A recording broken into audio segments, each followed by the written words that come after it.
Everyone, a very warm welcome you all. So आज हम लोग देखने वाले हैं बीपीएससी का जनरल पेपर टीआरई 2 का है और जो है वो आपका लैंग्वेज का है, जिसमें इंग्लिश लैंग्वेज पूछा गया है। क्वेश्चन फर्स्ट में आपसे पूछा है, एक पैसेज आपको दिया गया है और इसको रीड आउट करके आपको टिक करना है। ठीक है, तो बेस्ट तरीका क्या होता है किसी भी पैसेज को रीड करने का? सबसे पहले आप क्या करेंगे, आप उसके क्वेश्चंस को रीड करेंगे। ठीक, जैसे हु वेर वरीड, कोई तो इसमें वरीड है। Who make a plan to kill the lion, कौन प्लान बना रहा है लायन को किल करने का। Who is stronger and powerful, इसमें कौन स्ट्रोंगर एंड कौन पावरफुल है। क्वेश्चन में बोल रहा है कि what does the lion see in the well, क्या देखा लायन ने। And what do you learn from the story, तो ये इन सारी चीज़ों से आपको एक आइडिया लग गया होगा कि ये कौन सी स्टोरी है।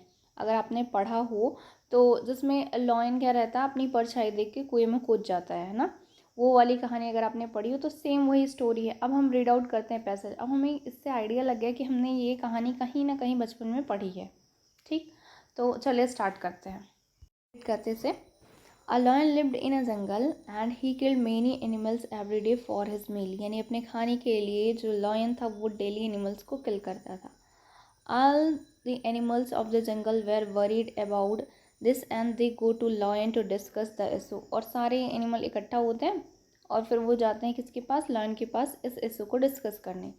The lion agreed not to kill the animal, और लायन एग्री हो गया कि वो जानवरों को नहीं मारेगा। If one animal was sent to him every day for his meal, अगर डेली एक एनिमल को भेज जाएगा उसके खाने के लिए। This goes on for many days, और ये चलता रहा बहुत दिनों तक। वन डे, एक दिन, a rabbit goes to lion, और एक रैबिट जाता है लॉयन के पास। The rabbit see an old well and it make a plan to kill the lion, और उसने एक प्लान बनाया रैबिट ने कि कैसे भी करके हम लॉयन को मार देंगे। ठीक है, he tell the lion that there is another lion in the well who is stronger and more powerful. उसने बताया लॉयन से कि जो दूसरा लॉयन है वो आपसे ज़्यादा स्ट्रोंगर और पावरफुल है। उसके बाद क्या हुआ, द लॉयन देन आस्क, तो लॉयन ने क्या किया, पूछा, ask the rabbit to take him to meet the lion in the well, और वो बोलते कि मुझे वहाँ उससे मिलाने ले चलो दूसरे लॉयन से। The lion jump into the well, और लॉयन क्या किया, जंप कर गया वेल में to see where the other lion live, ये देखने के लिए कि दूसरा जो लॉयन है वो कहाँ पे है। ठीक है, कहाँ रहता है। The lion mistake his own reflection, और ये एक्चुअली उसकी खुद की रिफ्लेक्शन थी। उन्होंने क्या पूछा है कि हु वेर वरीड, इनमें से कौन वरीड था, कौन चिंतित था, क्या लॉयन था, ऑल द एनिमल्स थे, ऑल द बर्ड्स थे। तो कहानी में जैसा हमें पता चला जो सारे एनिमल्स थे वो वरीड थे। ठीक है, option B is correct. Plan किसने बनाया था, टू किल द लायन, तो ये प्लान किसने बनाया था, रैबिट ने बनाया था कि किल कर देगा लायन को। Option C is correct. Next है क्या है, who is more stronger and powerful, तो यू नो वेल कि लॉयन जो है वो मोर स्ट्रॉन्ग एंड पावरफुल खुद को समझता था। Option B is correct. Next इन्होंने पूछा है, what does the lion see in the well, क्या देखा, इट्स ओन रिफ्लेक्शन। ऑप्शन एक लास्ट क्वेश्चन ये पूछा है, what do you learn from the story, क्या आपको सीख मिलती है स्टोरी से, कि हमें एनिमल्स को मारना चाहिए, बिल्कुल नहीं।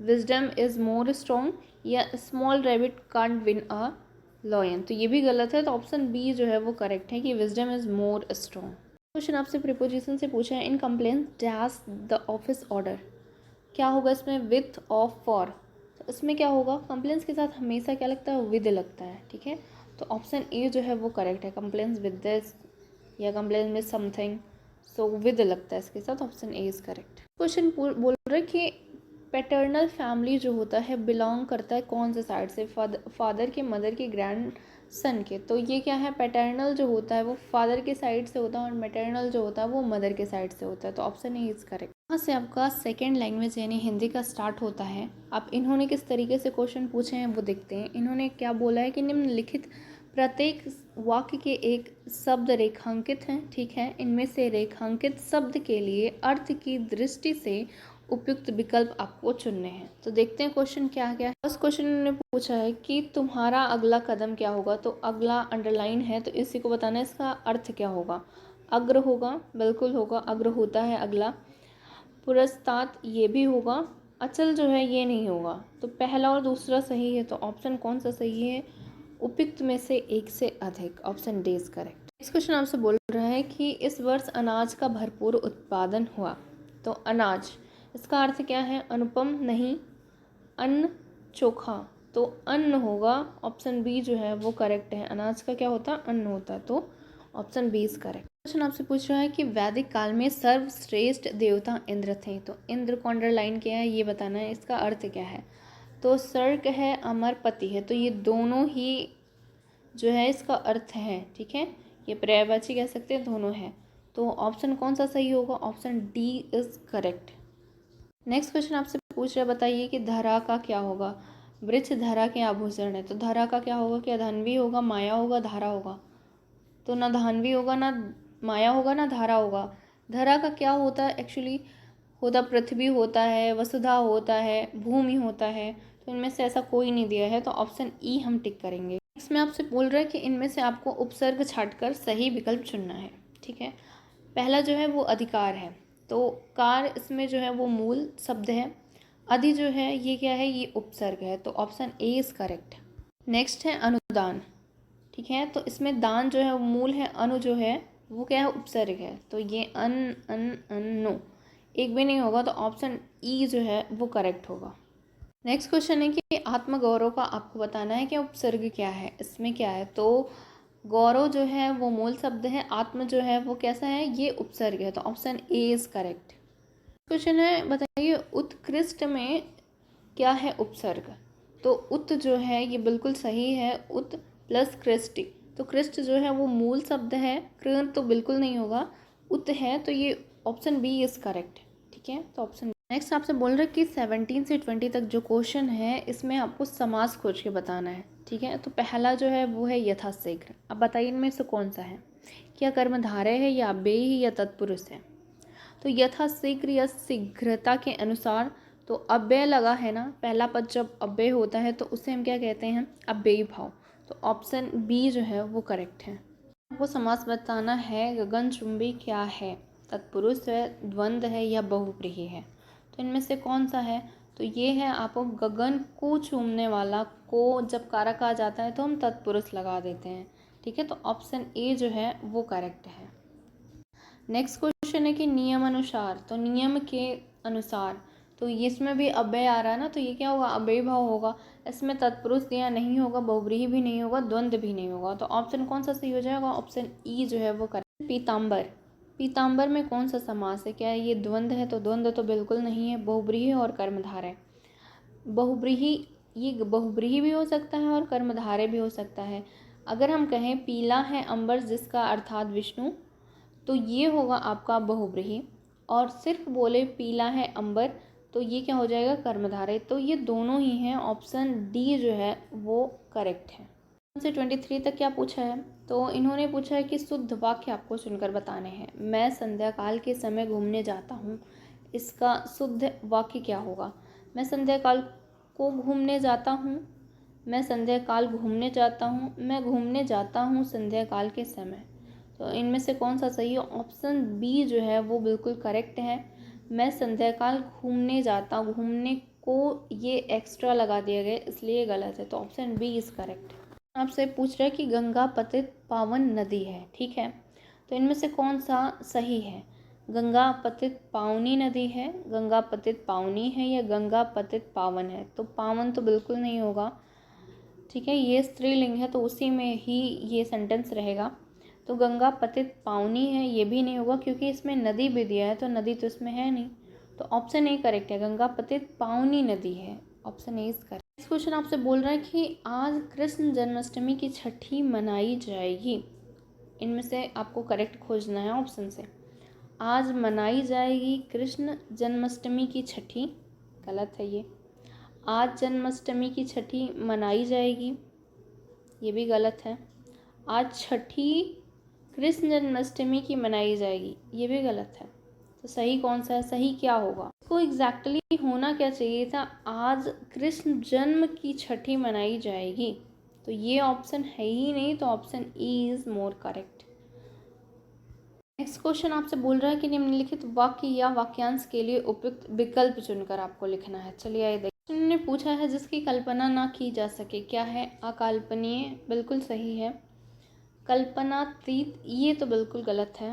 और अकल्पित, अकल्पित भी सही है। जिसकी कल्पना ना की जा सके इसे अकल्पित या अकल्पनीय दोनों कह सकते हैं। तो ऑप्शन सी भी करेक्ट है। ऑप्शन डी करेक्ट हो जाएगा उपयुक्त में से एक से अधिक। यहाँ से स्टार्ट होता है नेक्स्ट पार्ट। ये है आपका जीके जीएस का पोर्शन।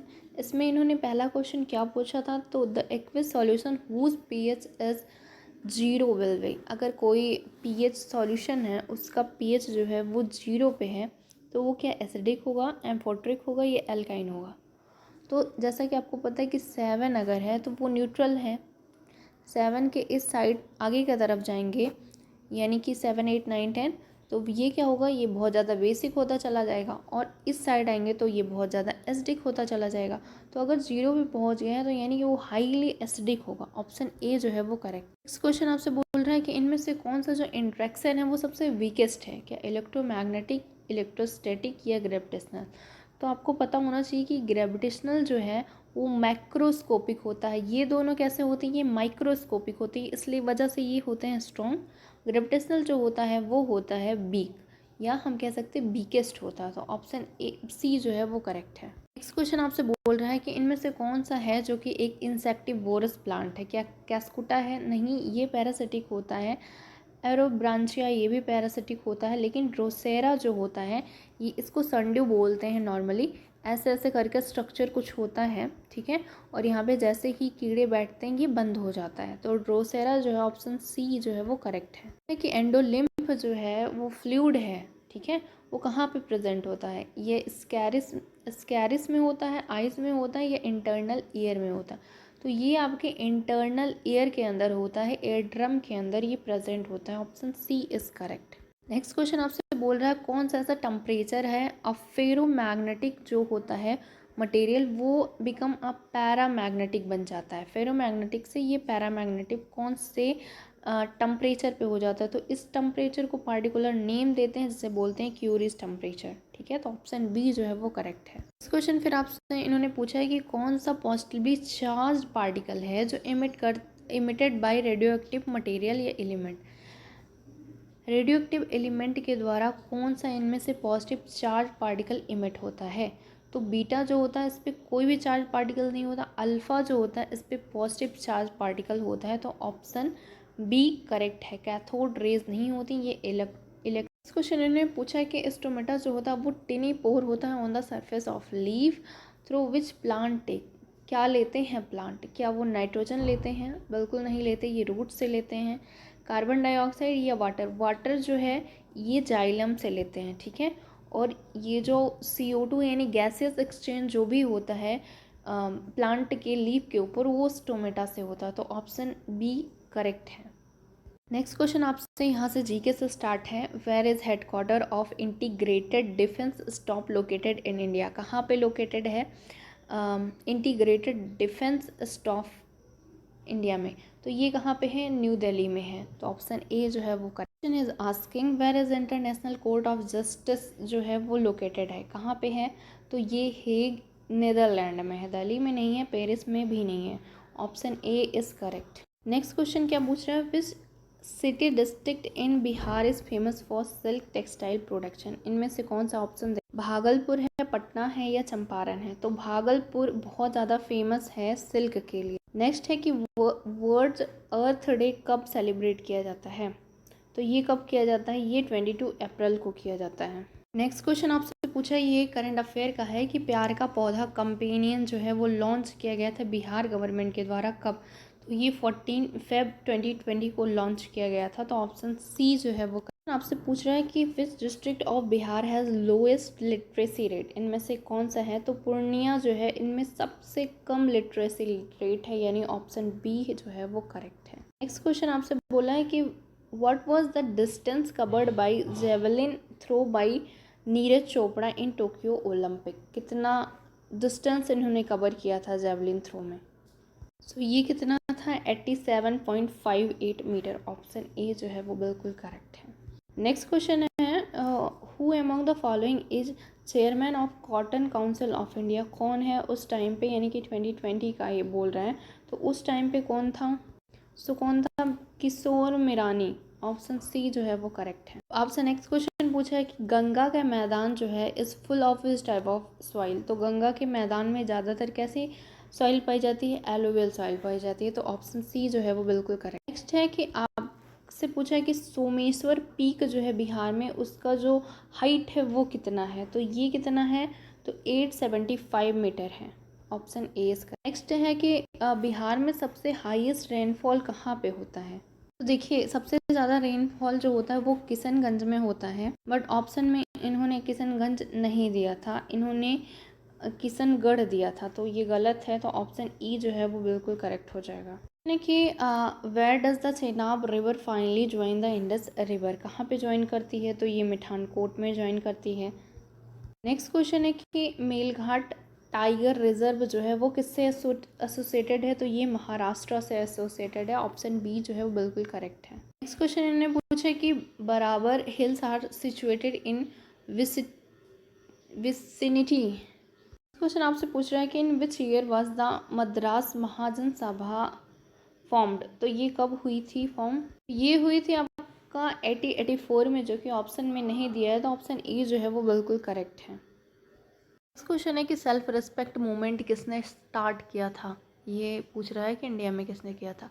ज्योतिबा फुले ने नहीं किया था, नारायण स्वामी ने भी नहीं किया था, वी.आर. अम्बेडकर ने भी नहीं किया था। तो किसने किया था? को स्टार्ट करने वाले थे, ये स्टार्ट हुआ था 1925 में स्वामी रामास्वामी नायर के द्वारा। ये कहाँ के थे? ये तमिलनाडु के थे। ठीक है, इन्होंने सेल्फ रिस्पेक्ट मूवमेंट स्टार्ट किया था। नेक्स्ट है कि आपसे पूछ रहे हैं कि पावरफुल स्लोगन जो है इंडिया फॉर इंडियंस, ये किसने स्टार्ट किया था? तो स्वामी दयानंद सरस्वती ने इसे स्टार्ट किया था। ऑप्शन बी जो है वो करेक्ट है। राजा राम मोहन रॉय नहीं थे, स्वामी विवेकानंद भी नहीं थे।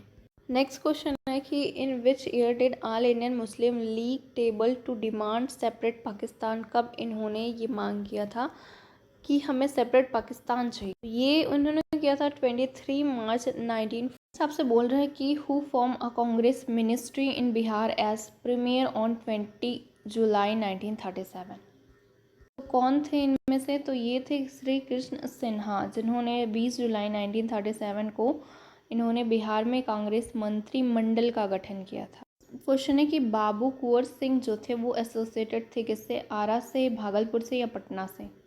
तो ये थे जमींदार कहाँ के? जगदीशपुर यानी भोजपुर के जमींदार थे। इन्होंने 1857 में जो प्रथम स्वतंत्रता संग्राम हुआ था उसका नेतृत्व किया था। ठीक है, ये इन सारे जगहों से लगभग ये परिचित थे और यहाँ से एसोसिएटेड थे। तो ऑप्शन डी जो है बिल्कुल सही।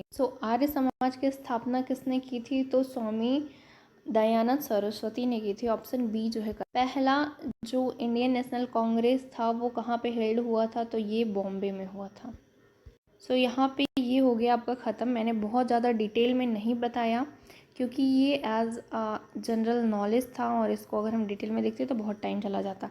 ठीक है, तो इसलिए मैंने जल्दी में किया है और आपको क्वेश्चन का आइडिया लग जाए इसलिए मैंने इसको बनाया था।